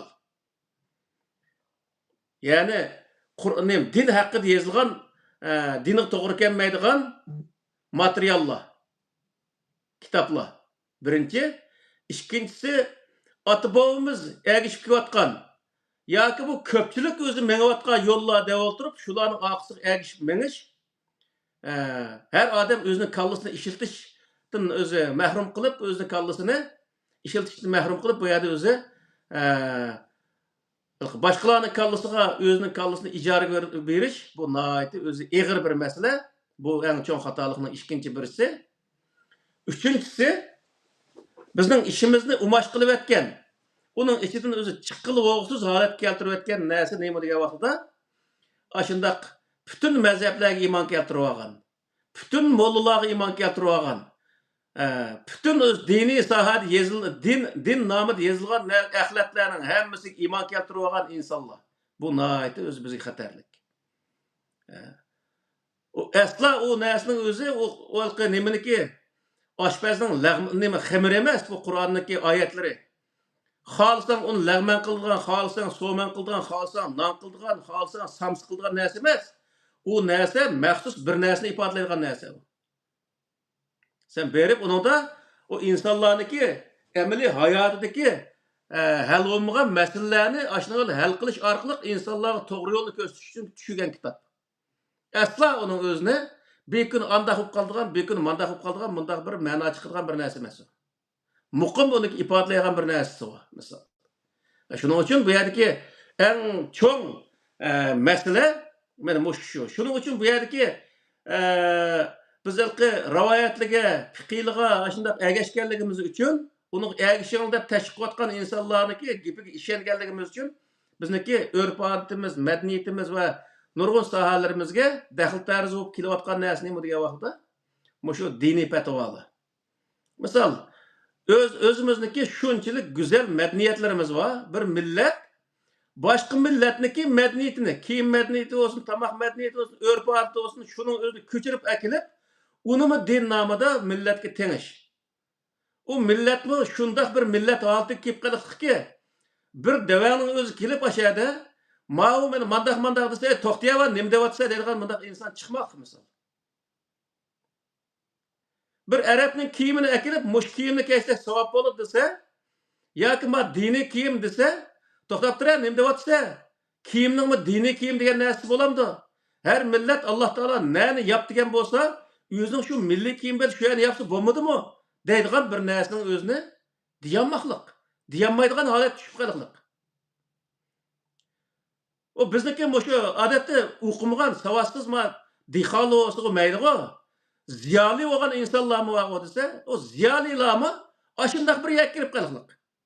O molla özü Aşağı beyimin hutbu aşağı elhamdülillah falan filan deb oturup aşağıda öz beyimin hutbulunu okup onundakin öz insanlarga aşağıda beyimin hikayeni sözlep berse aşının için toğrusunu toğra, hatasını hata diyemay beşini içigi tıkıp aşağıda olturduğun bir halet kep kaladi. Bu qandaq endi kalla mesela, qandaq aql, qandaq bir özü jasaret degan narsadan asar yo'qib ketdi bu millatda. Mesela o'tganda bir gapning o'zida Allah Taala bizni nayet öz Peygamber Aleyhisselam'dan mı şundan yaxşı ko'rgan bo'lg'achqa, sahobalardan yaxshi ko'rgan bo'lg'achqa, aş Peygamber Aleyhisselam ve sahobalarga bermagan şu zulmni bizga berikligisi yig'lab ketgan gapda aş maydonning o'zida. Voy Xudo zoti bizni yaxshi ko'rib ketibdi. Bundan bek eg'ir jazo versin bizga rozi degan kelgan gapda. Xudo biz nima qildik? Buncha ola zulmni qilib bizga. O zulmni aş bizga zulm qilayotgan Xitoy qilqisi bo'lmamdi. Deydigan bir narsaning o'zini diyalaydigan bir inson chiqmoqli misol shu yerda. Bu qandaq aql, qandaq mantiq. Onun üstüne Xudo dunyoda insonlarni besiga zulm qildigan, besiga rohat berdigan ashundaq bir narsa Qur'oni Karimda bormi? Yo'q. İnsonniki hech qanday ishi aralashmaydigan to'g'ri oyat va Qur'onda. Agar xohlasa Alloh taolo butun insonlarni birli ummat qilib atalaydiganligi to'g'riliq. Xohlasa insonlarga podshohlikni bera oladiganligi to'g'riliq oyatlar bor. Bu nima gap? Xohlasa Alloh taolo shuni qila oladigan qudrat bor degan gap bo'ldi. Ama Allah onu qilmaydi, çünkü sen qilsa o ishni degan. Podshoh bo'limi degan odam podshoh bo'g'dak darajada uningga sen kurash qilsa, shu vaqtda bo'lsa o podshoh deganning o'zi, podshoh degan o'zi yozsan Xudo osmonni tushirgan bir narsa emas o. Deydi Qur'onning o'zi. Mana mushundaq yerning o'zigimi ashda gapni qilsa, bizniki xalqimiz shuning uchun nurg'ulg'an ziyolilarimiz bo'lishi mumkin. Ashlar bir eg'iz gap qilmay, beshini ichiga tiqib, anda turuqliq. Onda qo'yganiki molla og'ziga kelgan demaynim deydi. Shuning uchun millatimiz o'g'aq bo'lishi kerak. O'g'aq bo'lsa, u diniy sohadagi odamni majbur to'g'rini so'zlashga majbur qildi. Har bir gapni qilib xatosini nima desam, xato qilma bu. Qandoq bu narsa bu to'g'ri bo'ladi bu? degan vaqtda to'xtab turar, deb andagi uyga berib kitob ko'rdi, Qur'onni ko'rdi, shuni to'g'risini topadi. U xato yo'lga qilib biz o'tirasiyat anlagan bu narsaning o'zini. Bu saqchilarning o'zini parxor qilayotgan odamni parxor qilayotgan narsa saqchi emas deydi. Saqchi o'zi parxor bo'lib ketgan narsa emas. Uning shu tutilib qolgan masalan, pasporting bormi deb shunday pasport tekshirsa, ishtigar rahmini qo'yibdi oldi deb pul bergan odamlar uni parxor qilyapti. Deb shunday gapni qilganda uning o'zini to'g'ri bir gapga, xuddi shunga o'xshash, shu molla gap qilsa Aşını xata gap qilsa-mu, xata gap qilding deyolmay xata gapni qilishiga yo'l qo'yganligi uchun bu yerda mollalarning hammasi nima desa, nima desa bo'ldi bu yerda.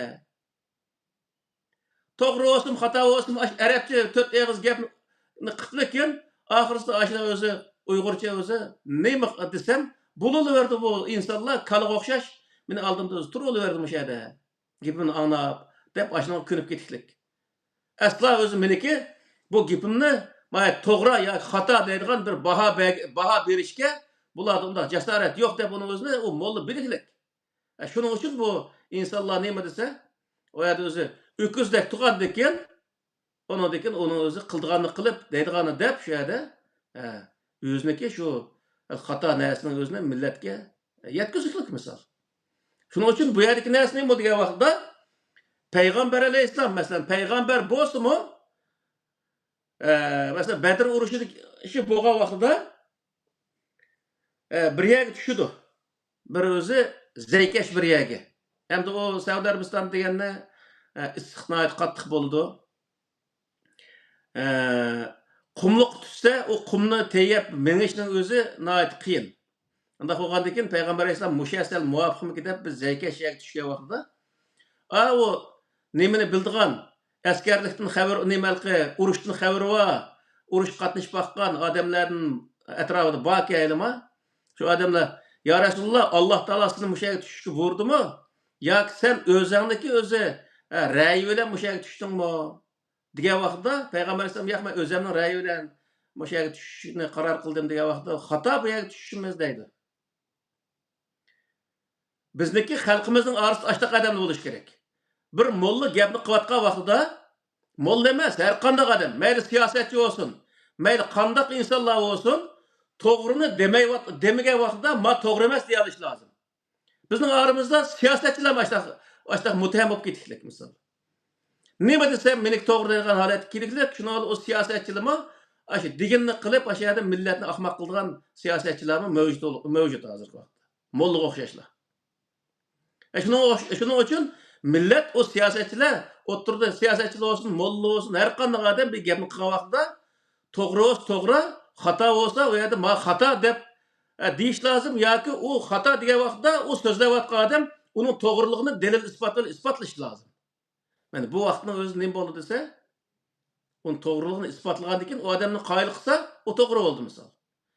Shuning uchun bu yerda eng muhim masala yana berib nega taqildi degan vaqtda millatning o'ziga berib taqildi. Millat u yerda o'kizdek turmay, o'sha deyilayotgan gapga kallasida bir son bo'lish lozim. To'xtatira, men to'g'ri deyapman, men xato deyapman, men to'g'ri emas-ku bu. To'xta, mollam. Ma o'zi yoki siyosatchi kim bo'lsa bo'lsin, ma bu menda men kallamda o'tmadi, buni o'zi nemish qilmada deymiz. Yoki nemish qilamiz buni o'zi menda. Buni dalil isbotni keltira deyish lozim. Shu yerda o'zi u dalil isbotni keltirib buni qoyil qila olsa, u vaqtda tamam deb o'tsa bo'ladi.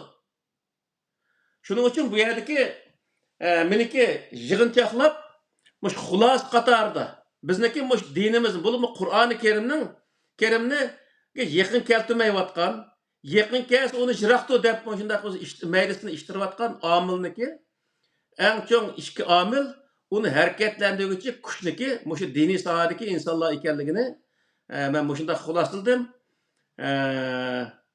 Qilib qolgan yeri bo'lsa bizniki birodarimiz Abdulaziz Bashto'ra qarindishimiz o'tirib qo'ysa bo'ldi deb o'ylayman.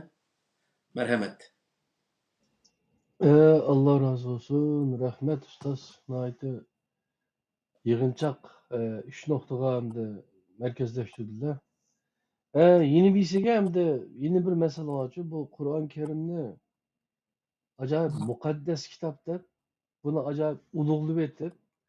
Bu Allah'ın sözü o'qishqa biz nima uchun buni tushundik olguchi. Yoki birisi elab o'qib, men bu kitobni tushunib boqay desa, sizlar degandek 3-chi turdagi odamlar, "Voy sen nima etding senchi? Sen mushu aqling bilan mushu kitobni shunda ulug' bir kitobni tushunay deydiganga sening nima hadding hamcha sen kim?" Manda deydi hamcha. Al o adam şunu "Voy men nimitim bilan men hech nima kelmas uchun kitobni tushungandek mening aqlim bu kitob nerede, mening aqlim nerede deb kitobni ulug'lab aytadi. Shuning bilan uning yaqin kelmaydiganga, yaqin yo'latmaydiganga, undagi bu tarat bo'lmasa bo'lmaydi, tarix olmasang Qur'onni o'qisang bo'lmaydi. Qur'on deganni allaqi ma'nisi tushunaman desang, ezib ketsa, aqlingni ishlasang ezib ketsa, bu chuqur shu bir hadis olmasa yoki bir tafsir olmasa, o'shida tushunmasang, o ezib ketsa debchi, muhimda qatma-qat nimalar bilan nima qiladi-da. Eng muhimi ashyolarni bek ulug'lab aytish uchun bu Qur'on kitobi muqaddas kitob debchi, o'zimizdan ayrim hayotimizni ayirib etadigan bir ish bor. Qur'onniki muqaddasligida hech qanday shubha yo'q. Sizlar uni muqaddasligini zaten e'tirof qildim, men e'tirof qilaman. Ammo bu inson yaqin berishga bo'lmaydigan bir kitob emas. Ya'ni Alloh taolo nima deydi? Siz o'qib, uni bilan to'g'ri yo'l tepishni tushundim men buni deydi. Udallil muttaqin degan nima desa, xato ish qilmayman, to'g'ri ish qilsam bo'ladi.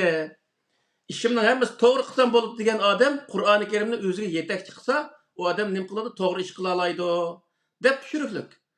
Bunu nima desa, muqaddas deb bilish, muqaddas deb bilishniki doirasini uni tutmaslik, uni yaqinlashmaslik, uni Qur'onniki matnisini aynan o'zi tarjima qilib ko'rmaslikka olib taqvilish orqali insonlarni yiroqlashtirish bo'lganda bu nihoyat xato bir narsa bo'lgan.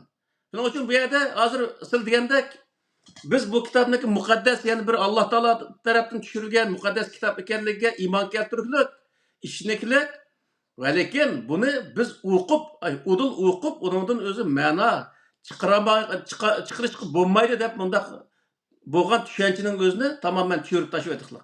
Yani bizde demek yo'g'imiz nima degan vaqtida bütün özü insanlar Kur'an-ı Kerim'den udul öz mana ala olishi lazım.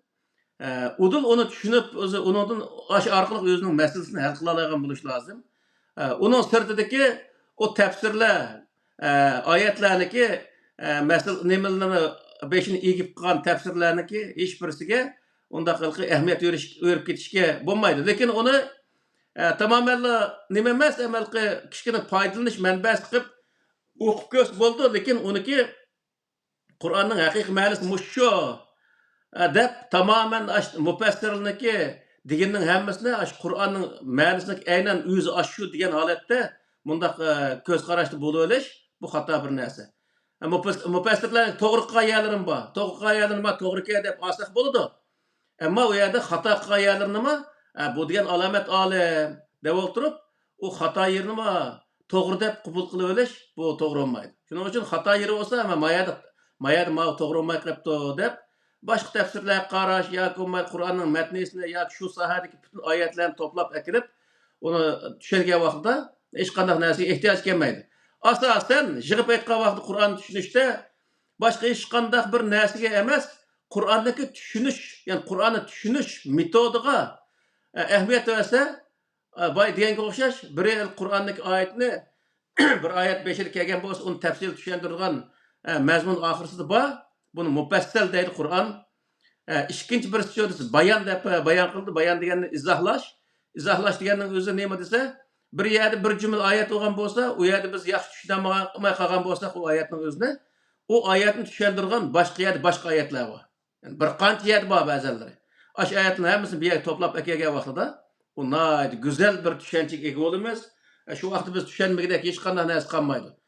Bu Qur'onni tushungan vaqtida emeliyetimizge uygun meselelerinin özüne, cemiyeti buatkan meselelerini en yaxşı hal kılalaygan şekilde düşündürdü. Kur'an'daki şu bayan kılış nemeleri hemmesi, ayetleri hemmesi aynı nayet güzel düşündürdü. Şunun için kayındaşlarımız bunu tahtı eşk ep koyduğun, fakat namazda okuyduğun, ya ki kabristanlığı okuyduğun bir kitap emez. Biz hayatımızda onu okup, hayatımızdaki meselelerini hal kıldığın bir kitap ekenliginin özüne, hayatımızda özümüzün yol haritasını aş kitapın tapıdığanlığımızı, tepşik bulduğanlığımızı, aş yolu mağsak biz dünya ve ahirette biz galbege erişelanlığımızı bilişimiz lazım. Yani bu kitap Kur'an'da mı Yusabitullahu lezine amenu bil kavli sabit bil hayatı dünya ve bil ahiret diyen ayetin özünü mü? Dünya ve ahiret Allah Teala Kur'an-ı Kerim'de ispat kılıdı. Diyen muş ayetin özünü biz bilvasak buldu ki Kur'an-ı Kerim'de egeşken peygamber, yani peygamber aleyhisselam öz vaqtida qanda qalbi qilgan bo'lsa, Qur'oni Karimga ergashsak, ashta qalbi qildiganligini o'zini Qur'on o'zi ko'rsatadi. Ya'ni o vaqtda biz Qur'on maqsad qilgan ma'noni yaxshi bilishimiz lozim va shu bo'yicha ish qilgan vaqtda nima qildi degan vaqtda Qur'onga to'g'ri ergashganligimiz bo'ldi, masalani to'g'ri hal qilganligimiz bo'ldi. Shu vaqtda qiyomat nima dunyoda ham g'alabaga erishimiz, oxiratda ham uniki mukofotini olamiz. Kur'an yana asla dünyada cennetni tamoq qilib, cehennemde qutuluş maqsadida ish qilishni prinsip qilmaydi. Kur'an dünyada har qanday ishni Qur'oni Karimga asoslanib turib to'g'ri qilishni maqsad qildi. Qur'oni Karimga asoslangan vaqtda ishni to'g'ri qila oladi inson. To'g'ri qilgan insonga berilgan mukofot nimasi to'g'ri qilgan insondan, ya'ni ishni to'g'ri qilgan insondan Alloh rozi bo'ladi. Allah razı olan insana Allah ne verdi mukafat sıfatında o cennetini verdi. O aldınala cennet kiriş arzusu demez, aldınala işini qanda qilsam to'g'ri qilma degan arzuda bo'lish kerak inson. Shu vaqtda ishini to'g'ri qilgan vaqtda o Allohning roziligi keldi. Allohning roziligi kelgan ishning hammasi tushsa, oxirsida cennet o hammasi keladi shunga. Shuning uchun bu yerda Qur'onning o'zida inson özünün qilgan ishiga rahina deydi. Görü qo'yilguchi deydi. Yani bu yerdeki narsa nima degan vaqtda inson yaxshi qilgan bo'lsa, yaxshi ish chiqarsa, uni jannatga göröge alıdı. Degan gap. Yani jannat kiradi degan ma'no chiqadi. Yomon ish u odamni jahannam göröge apırır degan gap. Ee, Allah razı olsun. Benim bayağı da demek şu an gibimde Kur'an mukaddes kitap emas degan narsa chiqmaydi, siz tushundirdilar uni. Bu hayat kitabı bu şu.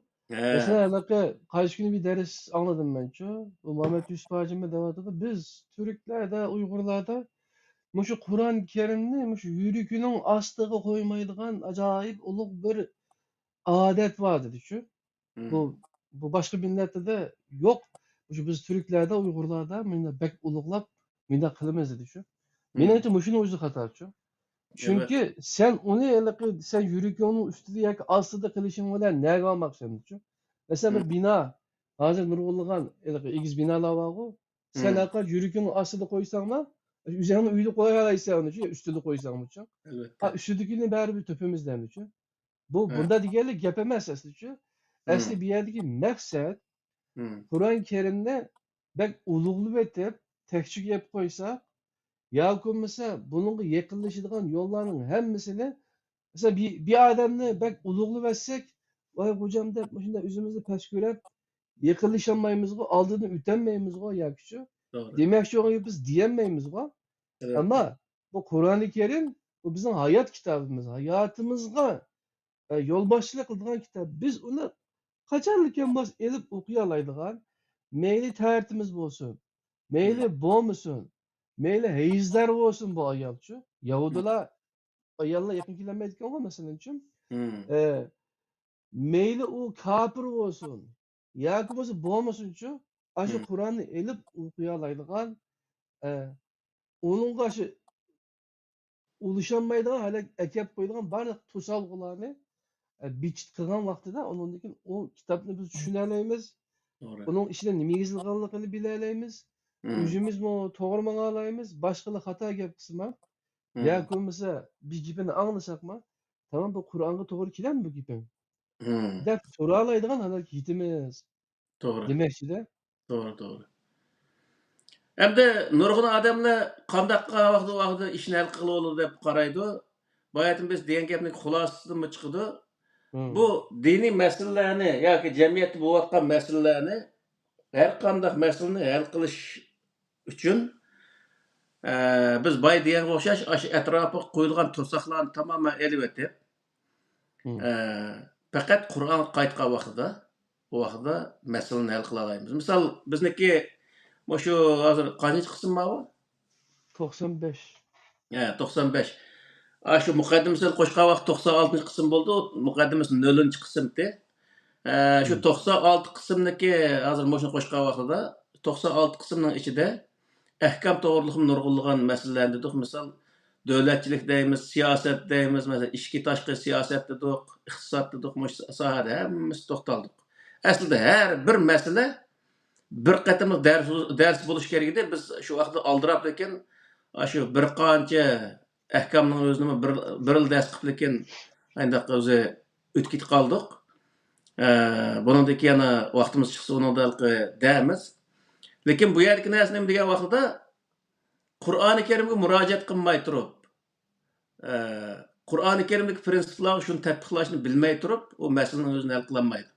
Ya'ni bizniki diniy sohadagi diniy olimlarimizniki eng cho'ng kamchiligi nada degan vaqtda u Qur'ondan prinsip topolmaydi. Qur'on o'tirib qo'ygan prinsipni bilmaydi. Eng yomon yer bu. O'qib ketadi, prinsip qo'yolmaydi. Iymon desa, iymon qo'yilgan prinsip nima degan vaqtning o'zida hech qanday bir narsa yo'q. U prinsipni tushunmaydi chunki u. Iymon qo'ygan prinsip nima degan vaqtda Qur'onning o'zi ochiq deydi, shirik keltirmaslik Allohga. deb ochiq deydi. Shirik keltirmagan vaqtda Allohning birlikka iymon keltirish degan narsa qildi. Zaten baliq hamma deb ishindi. Uni shirik keltirdi insonlar. Men shu nimaniki, o'zimizning tarixini jiq ko'raman. Tariximizning o'zida uni video qilib ishlabdi hozirgi vaqtda. Tariximizda bizning ajdodlarimizmi butun koinotni yaratgan bir Tengriga e'tiqod qildik shu vaqtda. Keyingi vaqt desa, paganizm degan bir ko'p tengrilik bir jamiyat paydo bo'lganki, xuddi Makka mushriklarga o'xshash, Makka mushriklarima Kabening ichiga 360 dan butni solib olgan. Hammasi har bir qabilaning bir taldan, ikki taldan ayndaq o'zi ilohlar bo'lgan. Shuning o'zini hammasini nim qilib, ilohlar to'plashgan bir uy bo'lgan Kabening o'zi shu vaqtda. Butxonada. Shu vaqtda o'zi shuning uchun o'zi yiliga bir kelib, u yerdan haji qildik deb shu butni aylanib ketgan bundaq ishlar shu vaqtda mavjud bo'lgan. Xuddi shunga o'xshash bizning Makka mushriklarimi koinotni yaratgan zotning borlig'ini e'tirof qiladi. Va lekin bu yerlik narsa nima desa, shu butlarning o'zi shu zotga uniki istaklarining o'zini yetkazadi. Yoki u zotniki o insonlarniki yordam berish va kaza ishlari shu oldiga tizib qo'ygan butlarning vositasida keladi. Bu shunday bir narsani tushundik misolda. Shuning uchun bu yerda ular haqni tushunmaslikka sabab bo'lgan narsa nima desa, sabab bo'lgan narsa orliqdagi to'salg'i va to'salg'ini rost deb o'zi o'tirib qo'yilgan diniy sohadagi tushunchalar misol. Shu vaqtda kitoblar bo'lsin, shuni tushuntirayotgan molla olsun, aşılar Allah'ını düşünüşke, tunuşka, yetişke tosalgıvatkan nesli. O hiç bir zaman özgergini yok. Hazır mı okşaş? Hazır mı Allah'ın tuğun kitap Kur'an-ı Kerim? Kur'an-ı Kerim'ni tuğunluğunu koymayvatkan nesli mi diye vakti? Din namı da yazılgan mezheplerinin kitapları, akide kitap olsun, ahkam kitapları olsun, ve şununla dair yazılgan usul kitapları. Onu bazağa selavatkan, onu dinde haklar tunuşturuvatkan dini alimler. Onun için o dini alimlara, yani kayda derken hap olmasın herhalde, gepimiz eğer ketken bolsa, ama biz doğrunu deyişimiz, milletke doğru nesini köstüşümüz bizim vazifemiz. Asla öz bu yerde hata nesini din deb köstüp milletni hata yolga başlaşımız bu doğru emas. Milletni hata yolga başlasak mandığara hata yolu olsa tamam millet eğer onun özüne nait eğri hata yolga başlap koygan vaqtda millet tamamen vayron bo'lgan gap. O vayron bo'lgan yolga selish uning xoinligini bildirdi misol. Shuning uchun milletning xoin bo'lib qolishdan saqlanishimiz lozim. Ya'ni yig'ib aytgan vaqtda bütün meselelerni hal qilishning birdan bir yo'li Qur'onga murojaat qilish. Qur'onniki shu nimasiga? Matnisiga misolda murojaat qilish va Qur'oni Karimdagi shu prinsiplarni nayt yaxshi tushunish. Qur'oni Karimni tushuntirish usulini Qur'oni Karimdan yaxshi o'rganish. Mana bu shu narsalar hammasi nima degan vaqtda jamiyatdagi va o'zimizniki yo'llarimizni to'g'ri o'zi etmangishda nayt yaxshi bir o'zi yo'l tepish usuli hisoblanadi. Şu vaqtda biz xatolaşmaymiz. Bir odam bir gapni qisma, buni manda qilsak to'g'ri bo'ldi deb lekin falon oyatga kallamizda u san bo'ladi. Falon oyatga asosan manda qilsak to'g'ri bo'ldi yoki manda qilsak xato bo'ldi deb shu yerda darhol lekin bir o'zi hukmni chiqara olamiz. Misol hozirgi vaqtda o'sha naqsh usuldan tortib hech qanday bir narsaning o'zini bir to'liq bir hukm chiqarmoqlik. Ammo Qur'on qarasak birdamchi uni hukm chiqadi misolda. Onu biz şu naqsh müzik sahasidagi şu nemada dersimizde onu so'zlab o'tdik. Shuning uchun bu yerda Qur'on nayta hamma narsaga prinsipni o'tirib qo'ygan bu sistema bo'lg'ashqa bir tuzum bo'lg'ashqa bu tuzumga asoslanib turib uni hukm chiqarish nayta bir yaxshi bir narsa. Uningdagi insonlar qoidag'idek darajada har bir odam qanoat qilg'idek darajada bir narsa chiqadi. Shuning uchun bu yerda bizniki davlatchilik degan nemimiz bor, nurg'unlagan har sohada so'zlagan narsalarimiz bor. Shuning o'zini shu zerikmay ko'z solgan nurg'unlagan mush Qur'oni Karimning ichidagi o'zingni kallasida shubha bo'lib qolgan narsalarning o'zini tushuna olasizlar. Chunki u yer Qur'on tushuntirayotgan bo'lg'achqa biz faqat o'tirib vositachilik qilib uni tarjima qilib uyg'urchalashtirib bir narsa deyotgan bir insonlar misol. Shuning uchun bu yerda mushunga ahamiyat berishni, ya'ni Qur'oni Karimni yeb olgan narsaniki nima ekanligi ahamiyat berish va Qur'oni Karimning o'ziga murojaat qilishga ahamiyat berish nihoyat muhim.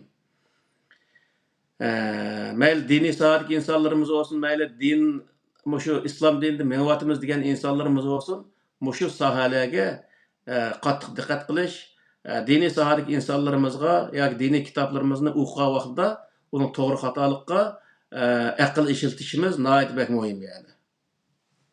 Allah razı olsun.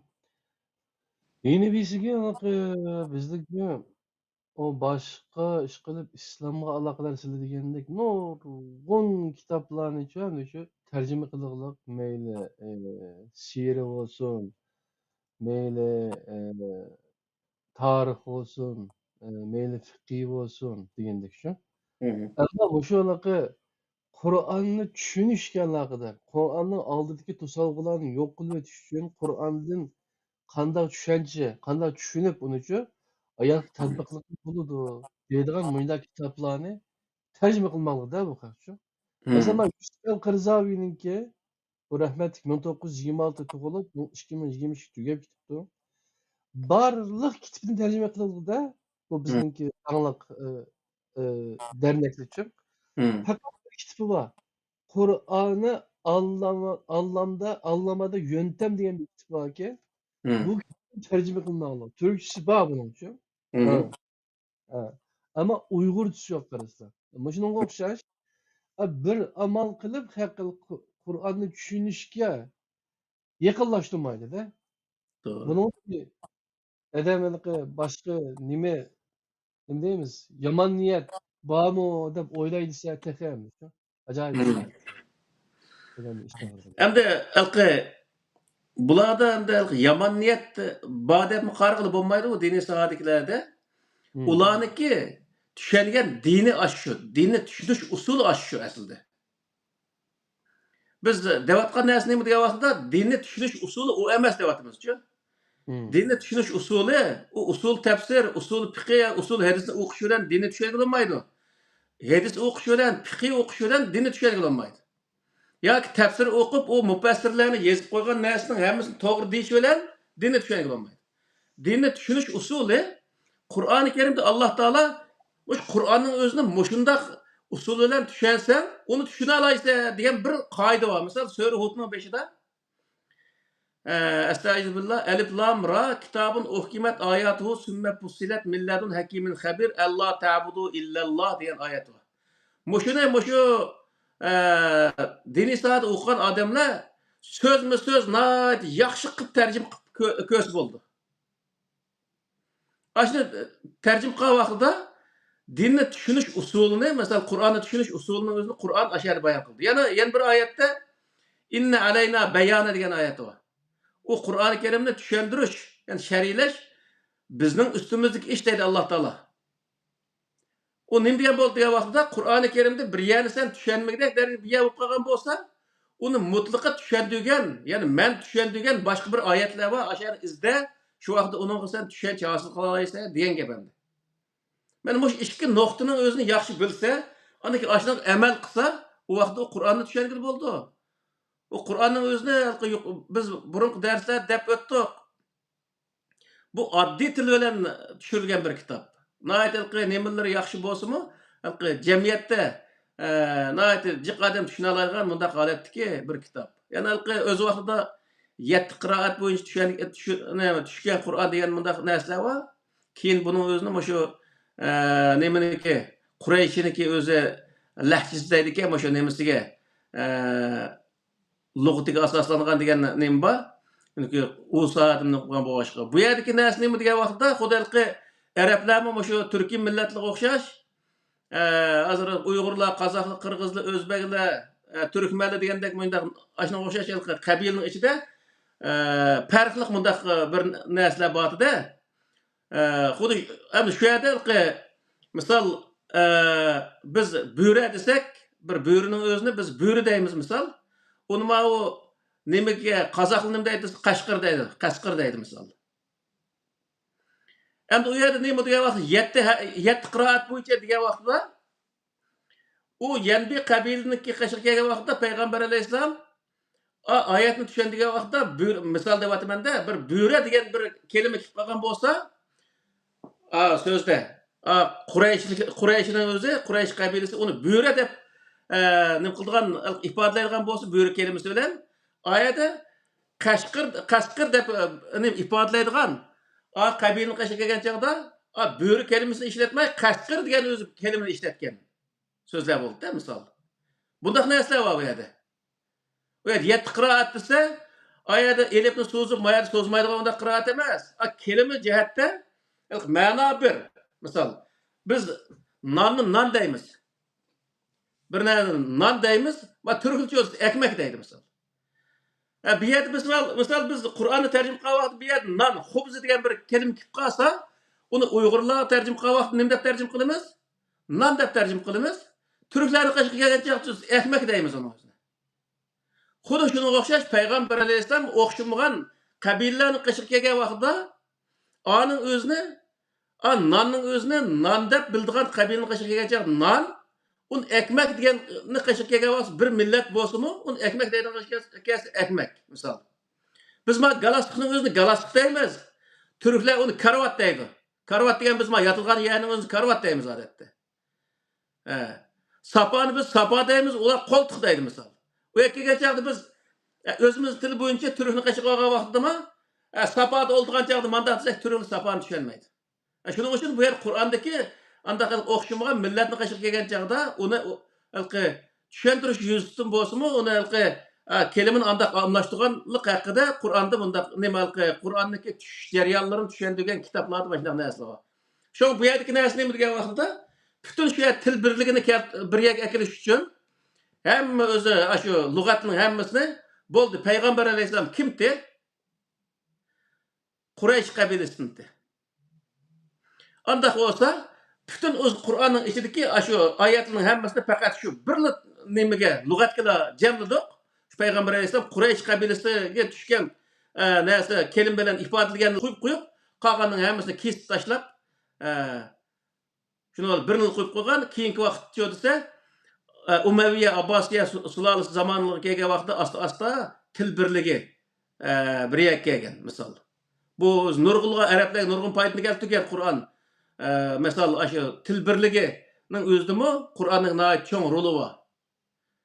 Masalan, bizniki Mahmud Qashqarning yozgan Turk tillar divonining o'zida bütün Turkiy millatlar ashnoning o'z so'zlarini o'rgangan bo'lsa, hozirgi vaqtda bütün Turkiy millatining hammasiki so'zlari bir bo'lgan bo'ladi. Biz nonni ekmek deb yurmay, biz non deb yurmay, biz yana nas deb yurmay, hammasi bir xil nim bilan atgan bo'ladi. Xuddi shunga o'xshash bu yerda payg'ambar alayhisalommi nima vafot bo'lgandan keyin shu sahobalarning ichida to'xta bu oyat andaq yozib bu Qur'on ayatigan o'zi bundaq ko'p lug'atli bundaq bir narsaga aylanib qoladi. Shu vaqtda bu nima chataq chiqdi. Unda bo'lgandan keyin biz bu yerda buniki faqat shu Quraysh tilida tushgan terpinlar, ya'ni qo'yib qolganning hammasini süpürüp taşıvataylı deb, onu süpürüp taşıvatken Araplarniki tilniki birlik kelişigimi çoğun rol oynagan yani. Mana aytgan vaqtida. Shuning uchun bu yerda nima degan vaqtda biz hozir shu nima meningda bir qancha 20 qism, 20 xil shu arabniki izoh lug'ati bor. U shu bir qanchasi shu nimaning ichida, internetning ichida shu internetda mana çok jiq o'zi lug'at, izoh lug'atlar borki, misol lisanul arab degan o'xshash, mana jiq narsa bor. Shu lug'atning ichidami qabilalarning vaqtida qabilda anda deydi, ma qabilda manda deydi. Masalan, Hasan ibn Sabit degan bir shoir bo'lgan shu payg'ambar alayhisalom zamonasida.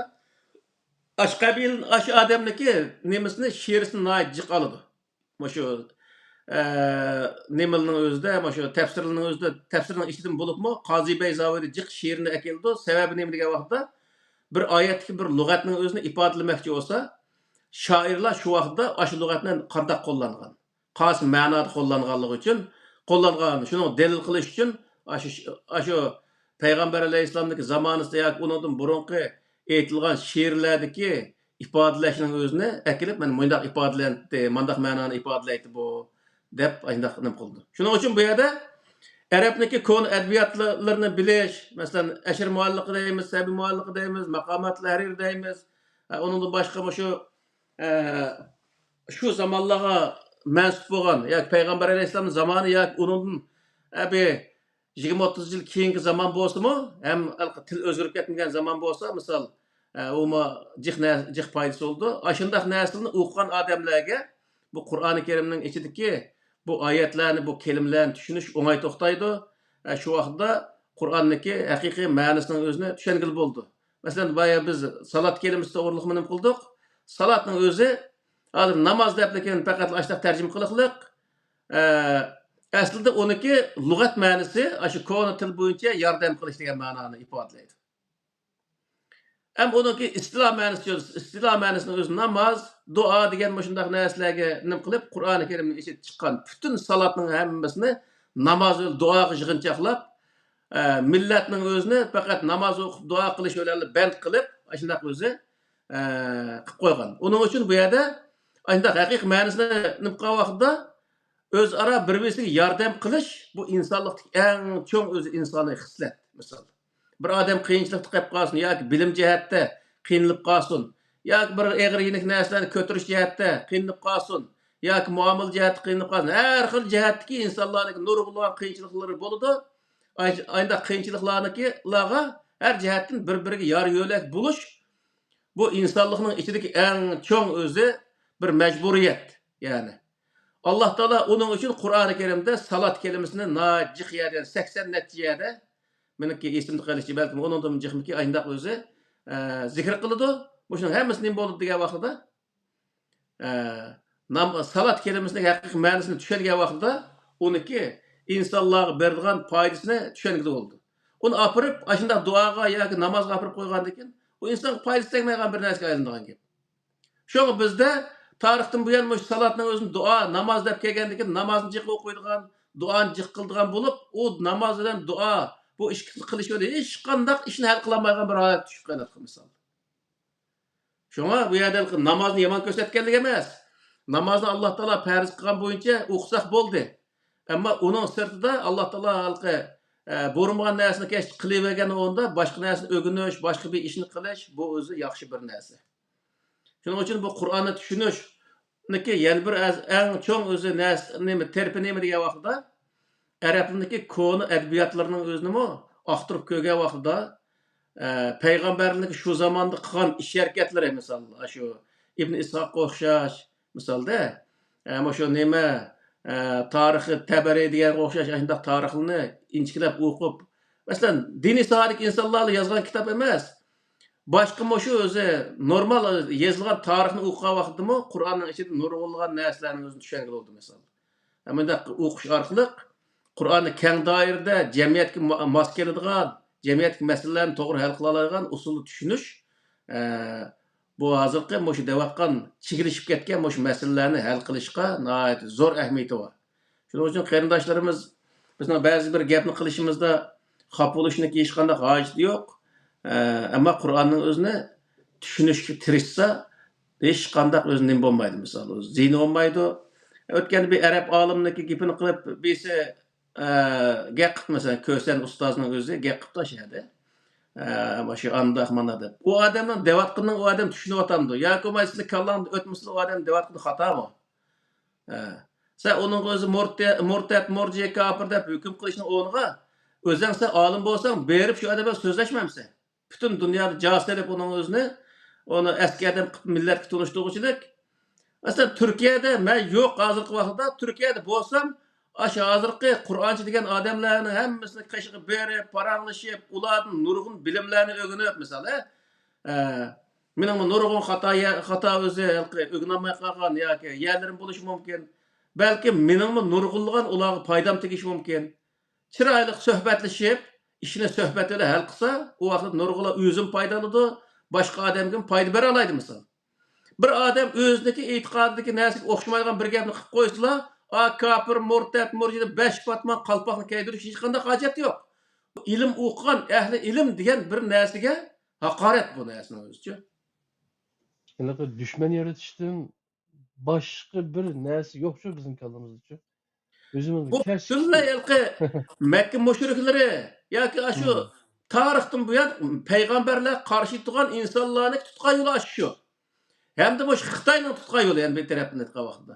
Bu Xitoy Minimiziga shu bir odamni jamiyatda ish qilolmas qilayotishni niyat qilsa, uni har xil laqamlarni qo'yg'izib, misol Mahsum hojim o'z vaqtida shunchalik o'zi yaxshi darsni qilib, bolalarga dars o'rgatyapsa, u andaqga, mandaqga deb ashuna nurg'ulg'an laqamlarni qo'yib, bu hadisga ishonmaydi ekan, yoki olmaydi, shu nima ekan, vahobiy ekan degan o'sha nurg'ulg'an laqamlarni qo'yib, Mahsum hojimning o'zini ashunda azoblagan insonlar bo'lgan shu vaqtning o'zida. Bu nima degan vaqtida Mahsum hojimni ash ishdan voz kechtirib, faqat u Mahsum hojimni ish qilmaydigan qilib ketish kerakda. Shuning uchun qilayotgan bir tirishchanlik xolos. Shuning uchun bu yerdagi narsa nima degan vaqtda bizniki u yerda bilishga tegishli narsa nihoyat muhim. Ya'ni shu Qur'oni Karimning ichidagi shu narsaning o'zini shu Qur'oni Karim tushuntirgan bo'yicha tushunish uchun arabniki lug'atlarni istiloh ma'nosi emas, asli ma'nosini bilish va u grammatikasini to'g'ri selishni bilish, u yer usulni, misol grammatika usullarini o'zini yaxshi bilish. Bu shu narsa xalq yetarlik bo'ladi. Shu vaqtda ashna o'zi hech qanday bir odamning ko'z qarashini qo'shmay turib, mazhablarni qo'shmay turib, mushu jumla mushadi yoki mushu oyat mushadi nima ifodalamoqchi. Uning o'zini kallasida bir mulohaza qilib, andagi jamiyat amaliy ahvoliga sep turib, uni o'zini mushu jamiyat amaliy ahvoliga to'g'ri kelamdi. U masalani hal qila olamdi. Bunda holat tushungan vaqtda u Qur'onni tushungan olmaydigan hech qanday bir yeri yo'q. Ya'ni boy degan o'xshash oddiy so'z bilan tarkib topgan, oddiy so'zdan tarkib topgan bir kitob. Onun uchun o'zi bo'ladi buni tushunishga. Aşağılıkı birisi bayatı yine ağzını mı şu gapning ayıgıda dediler. Kur'an'ı tushungili olmaydigan kitap deyishning o'zi eng cho'ng to'salg'ida. Albatta. Eng cho'ng to'salg'ash shu. Qur'onni tushuntirdi deb anodagi boshqa narsa atrofini akib olishning o'zi butunlay xato yo'lga menishniki birinchi bosqichlar shu. Qur'on tushuntirgili olmaydi deb bir uni tamg'ini urdi. Oxirdan uni tushuntiradigan kitob deb mazhablarniki kitoblarni, ondagi rivoyatlarni akirib, unga u Qur'ondagi oyatlarning o'zini burmulab boshqa narsaga opirdi. Unidagi tamoman xato yo'lga menishniki yo'lining o'zini shu yerda o'zi boshlab oladi degan gap. Shuning uchun undaq narsani yiroq turish lozim Qur'oni Karimga yaqinlashgan insonlar. Kallani to'g'rilashda mindset deb qo'ydi. Qur'on tushungili bo'ladigan kitob. Allah bu aqllarni ishitinglar, tushundiganlar uchun, aqlini ishlatiganlar uchun buningda hikmatlar bor, buningda darslar bor, buningda savoqlar bor, bundan foydalanaysizlar degan bir kitob bu-chu. Agar unda bo'lmasa, bu tushungili olmaydigan kitobni menga berib, undan keyin yine mendan buningda savol so'rab qilsa, men albatta sen tushungili olmaydigan bir kitobni nozil qilgandim. Demem, shundaymi? Elbette. Allah razı olsun. Ahmetcan kardeşim başka suallar var mı yok mu? Asasen ahırı kep kaldık. Doğrusu. Hem de keler katımda o bütün şu dersimizin özüne xulaslash, bunu neyim məqsəd qıldıq misalda, şu Qur'anın özüne oturup çıkırıp bunun məzmunlarını xalqımızın özüne xəbərdar qilishdiki məqsədimiz neyme ve degan sahada ve onu xulaslab bir nim qilayli dedim. Xulaslagandan keyin keler qatimki darsda mush 2 yil narsa tugsa maqsadimiz va uni xulos sifatida nim qilsak, ondan keyin bu shu hozir Qur'on nazar programmamizniki masala sohasi to'xtalish nemisini o'zini mush yerda bo'ldi qilayli deb o'yladim. Keyingi ta'tildan keyin degan vaqtda ta'tildan keyin inshaalloh Qur'onning 5dan boshlab bir tarjim qilib mağamız deb o'ylayapman. Her bir bölümni bir, mesela Qur'onda Sura Baqaraning o'zini 40 sajda deydi. 40 sajda deganing o'zi 40 bölümge bölündü. Her bir bölümning o'zini bir tarjim qilib shu yerda xulosalab qilsak, texim bek o'zi yaxshi bir narsa o'tirib chiqadi deb o'ylayman. Shuningga Keler qatim ya bir ders ola yoki ikki ders ola bu nima bu Hı. xulosa. Aha. Aşna bilen